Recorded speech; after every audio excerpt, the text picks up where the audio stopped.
Well, we start the hour in Morocco with the ongoing COP22 summit in Marrakech. The summit is due to wrap up on Friday, so time is running out for concrete decisions. Dozens of African leaders are at the summit and they're looking for a practical plan to help curb global warming. China's been adamant the summit must see the formation of a capacity building plan to assist developing countries. The Chinese delegation says Africa must be the focus of the international community's support. Now, the call comes amid concerns that the United States will withdraw from the Paris Agreement on climate change, and that follows the election of Donald Trump as U.S. president. Current Secretary of State John Kerry has been assuring delegates in Marrakech that Washington will remain committed to the Paris deal. Well, let's get to the very latest from COP22 now. I'm joined live from Marrakech by CCTV's Maria Galang. Maria, of course, the pressure is on this week. Just talk us through the highlights so far from these high-level talks. Hi, Lindy. Well, definitely the main highlight has been seeing African heads of state show up overwhelmingly here in Marrakech to read their national statements, tell us what the country's nationally determined contributions are, and basically their presence here is a testament to their commitment to this Paris Agreement. Now let's talk about highlights when it comes to financing, which is key here at these talks. We saw the UN Environment launch a fund backed by China, which is set to help developing countries, of which many African countries are, meet the cost of climate change adaptations. We also saw the African Development Bank pledge between $28 to $67 billion a year to African countries by the year 2030. We also saw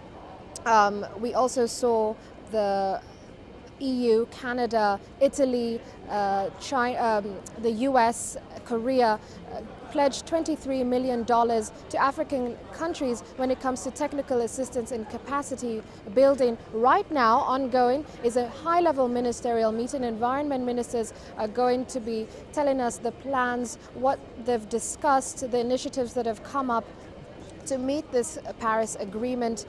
We'll be updating you on the outcome of those talks within subsequent bulletins, Lindy. And of course, Maria, it is very encouraging to see the financing commitments that are already coming out of this COP22 meeting, and also encouraging to see such a strong showing of African heads of state. But have African leaders themselves put forward any concrete ideas around funding as a major issue for the continent? Well, Lindy, there's no doubt that African leaders are committed to this Paris Agreement. Their main issue here is funding, and that's why they're here, to seek support from developed countries to help them meet their climate targets. It is important to note that on Wednesday, we saw 7 African nations sign an agreement that is going to protect over 250 million hectares of forest. They're moving towards sustainable palm oil development. Those countries include Ghana, Liberia, Congo Republic, Sierra Leone, Cote d'Ivoire, the Central African Republic and the DRC.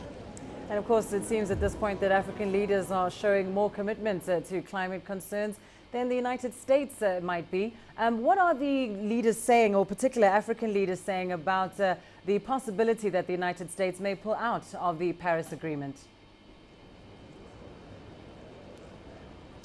Well, indeed, Lindy, the election of Donald Trump has indeed cast doubt over this Green Climate Fund for Africa. It's now going to be a test on whether global cooperation can really move forward, can really grow, when America has a president-elect that is completely opposed to climate response. It's important to note that the U.S. is indeed one of the biggest donors. They've pledged about $3 billion per year to this $100 billion climate fund that is needed every year. So it's a bit too soon to tell. African leaders are a bit skeptical about what is going to happen, but everyone is kind of holding back to see what happens during President-elect Donald Trump's first 100 days in office. Indeed, we shall wait and see. Thanks very much, Maria Galang, live for us there on the latest from the COP22 meetings in Marrakech.